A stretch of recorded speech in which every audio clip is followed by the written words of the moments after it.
ఎర్ర రాజశేఖర్ కుల దురహంకార హత్యను ఖండిస్తూ ఏర్పాటు చేసినటువంటి రౌండ్ టేబుల్ సమావేశానికి పెద్దలు ఆ ఫోటో చూసేసరికి ఇక్కడికి రావడం జరిగింది. వాస్తవానికి ఆ ఫోటో చూసేసరికి మనం ఏ సమాజంలో బతున్నాం, అభివృద్ధి చెందుతున్నాం ఈ భారతదేశం, కులాలు మతాలు అసలు ఎటువైపు పోతుంది ఆ ఫోటో చూసేసరికి నాకు అనిపించింది. మొదటగా ఎర్ర రాజశేఖర్ను హత్య చేయడంలో మరి ఆ కుటుంబం ఎవరైతే హత్య చేసిరో వాళ్ళ కుటుంబం నా ఎనాలిసిస్ ప్రకారం పరుగు పోతుంది అన్న ఒక ఆలోచనతోటి ఉంటున్నా. ఎందుకంటే ఒక గ్రామంలో చూసుకుంటే వాళ్ళు యాదవులు, ఇది మాదిగా, అంటే చుట్టాల పరంగా ఊర్లో రాజకీయ పరంగా అన్నిటి పరంగా నా పరువు పోతుంది, నా బిడ్డ ఒక అంటరాని వాడిని చేసుకుంది అనే ఒక ఐడియాలజీలో పరువు అనే భావజాలం ఎట్లొచ్చింది ఆ వ్యక్తికి అంటే, తరతరాలుగా మన భారతదేశంలో ఈ మనువాద బ్రాహ్మణికల్ సిస్టమ్ నింపినటువంటి ఒక అతనికి తెలియదు, చదువుకోకపోవచ్చు, నాకు తెలిసి వెంకటేష్ అనేటి ఆయన తక్కువ చదువుకోవచ్చు, కానీ పరువు అనేది ఎట్లొచ్చింది అతనికి తెలియదు. చట్టాల మీద అవగాహన లేదు, కులం అనేది కూడా సరే జీవిస్తున్నారు ఆ గ్రామంలో, కానీ పరువు అనే ఒక అతిపెద్ద మహంకారి వ్యాధి లాంటిది కాబట్టి అతన్ని హత్య చేసిరు అనుకుంటున్నా. మరి అదే సందర్భంలో మా ఇంట్లో కూడా సంఘటన జరిగింది. ఈ సందర్భంగా తెలియజేస్తున్నా. మా సొంతం బాబాయ్ కొడుకు, మాది నల్గొండ జిల్లా, గౌన్లోల అమ్మాయిని లవ్ చేసి ఆ విలేజ్ నుంచి తీసుకొని హైదరాబాద్కు మా తమ్ముడు ఉంటే రూమ్ తీసుకొని వచ్చాడు.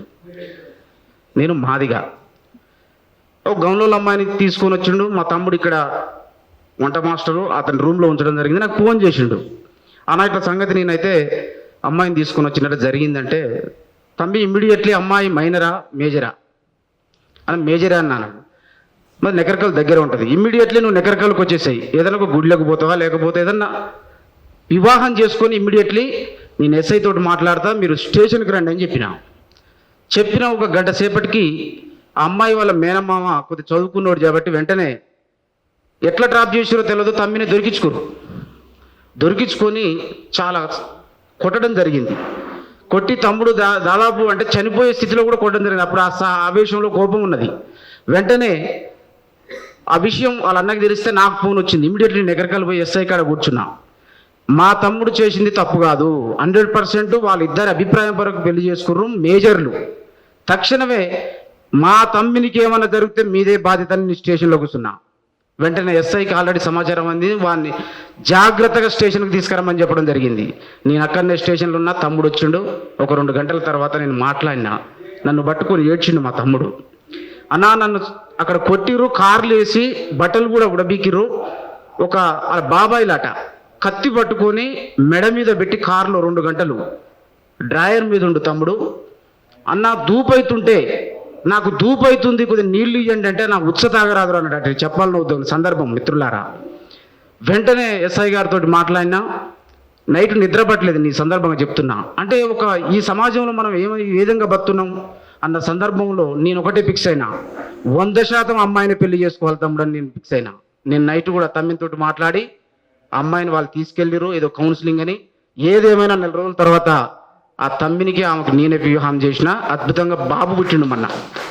అంటే చట్టాలు ఉన్నాయి, మనం భయపడొద్దు. కానీ ఈ కులం అనే ఒక భయంకరమైన మనువాద ఈ భావజాలంతో ఈ చర్యలకు దిగుతురు కాబట్టి కులం పోలేదని నేను అంటున్నా. కులం దాని అవసరాన్ని బట్టి రూపాన్ని మార్చుకుంది. నేను సూర్యాపేటలో రూమ్ తీసుకుంటున్న సందర్భంలో వెళ్తే రూమ్ చూసిన, అక్కడ ఒక ఆమె ఉంది. రూమ్ చూసుకున్నావా బాబు అన్నది. చూసుకున్నామ్మా అన్న. ఏమనుకోవద్దండి, మేము రెడ్లకు మాత్రమే రూమ్ ఇస్తాము అన్నది. రెడ్లు, మేము రెడ్డోళ్ళమే, రెడ్లకు మాత్రమే రూమ్ ఇస్తా అంటే, మంచిగా చెప్పినామమ్మా, మేమే రెడ్డోళ్ళలో అని నేనన్నా. మీరు బాగానే తెలియజేసారు, నేనే రెడ్డోళ్ళలో ఉండను అన్నా. అయ్యేసరికి అంటే రెడ్డిళ్ళ గట్ట పెద్ద కులం మా మీదే అన్నది. అవునమ్మా పెద్ద కులం అనగానే అలా బాగుండు, ఆ నాయుళ్ళు కదా అంకులు మీరు అన్నాడు. అంటే ఏం చదువుతున్నవారు అంటే 10th క్లాస్ అంకులు అన్నాడు.